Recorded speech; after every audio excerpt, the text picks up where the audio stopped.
This is the part of the uterus, fundus, and this is the body. Okay? So right ovary, left fimbriae, right fallopian tube, left fallopian tube. Uterus. Uterus is a pear-shaped organ, a hollow muscular organ. This is the fundus, the superior portion of the uterus, and this is the body. By the way, your ovaries are suspended in the pelvic cavity by 3 attachments. Number 1, anteriorly, it is attached to the broad ligament.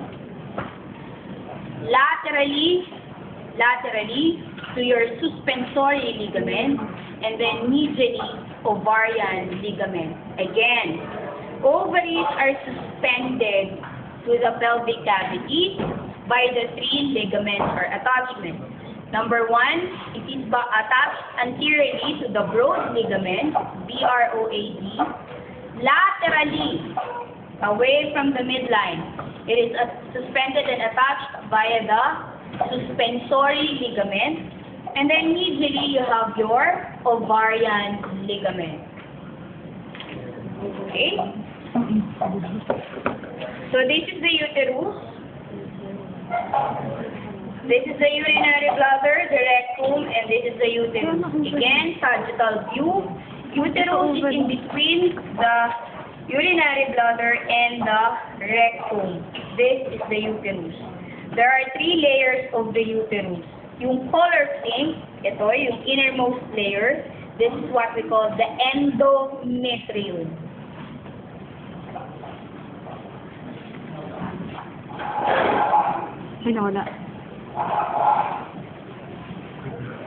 Okay, that's the innermost layer, and this is the site for menstrual cycle. Dito nagaganap ang menstrual phase, proliferative phase, at saka ang secretory phase during menstrual cycle. So ito yun, yung color pink. Yan. That is your endometrium. It has a normal thickness of 8 millimeters.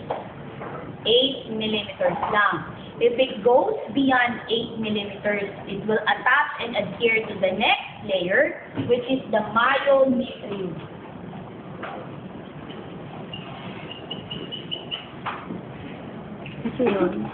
This is the myometrium. So, yung number 1, yung color. What color is this one? Parang beige. Okay? This is your myometrium. If the endometrial lining is increased or beyond 8 millimeters and adheres to the myometrium, it becomes your myoma. Nandun sakit yun? Yes, it's a tumor. Kasi kumakapal yung lining. Okay? And kung hindi man myoma, halimbawa, nag-stay lang sa endometrium, o mabagay yung paglaki nung pagkapal pala rather yung lining, ang tawag naman dyan is your endometriosis or chocolate cyst. Uy, sarap.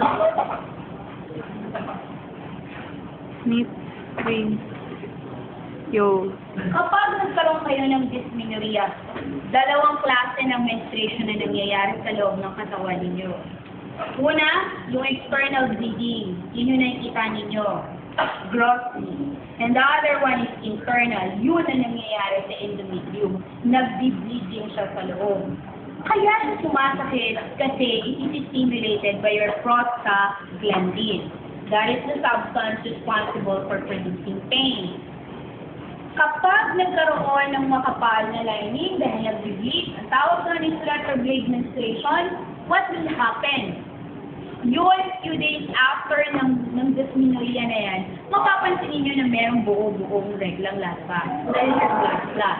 Meaning, nanggaling yan sa loob. Yun, ang kapag hindi nakalabas lahat yung blood clots na yan, ang nagiging endometriosis or chocolate cyst. Kaya nga mas kulay itim o dark ang kulay niyan compared to your regular normal bleeding every time na magkakaroon sa'yo. Maliwanag ba? kayong magbuntis. Okay? Because the anatomical site for the implantation of the fertilized ovum occurs in the endometrium. Okay? Maliwanag ba? Okay. Sige. May kilala po kami na hindi ko daw 1 year ago po siya nagkakamor na Siyempre, may consultation ito, ano? So, ang dami. Francis, ang may problema is the hormone. Kasi tandaan ninyo, kanina i-explain ko, di ba? It's either Malusobat na naman si Emma. and then hindi makarating yun sa ovulation, yung follicular phase. Kaya wala sa itlog na ilalabas. Wala kasi sa itlog na ilalabas. Inhibited din yung menstrual phase. Wala kong regla. Either mababa ang estrogen, mataas ang progesterone, o sobrang baba ng FH at ng LH. Mataba ba siya? Kaya, kasi laging number 1 yan. So, pagka mataba ang siyang babae, obese talaga. Most of the time, ito ay polycystic ovary. Maraming nakadikit sa ovary na cyst. Kaya ang ovary are responsible for the production of the hormone. Yun, magpapayat lang siya, and then transplant to the sun, and then paano siya kung sa Anong limit nyo ba? Bawal eh. Bawal magsabi ng schedule. Okay? Pero NW. Nasa kontrata ko yun eh. Okay, and then outermost layer is the perimetrium.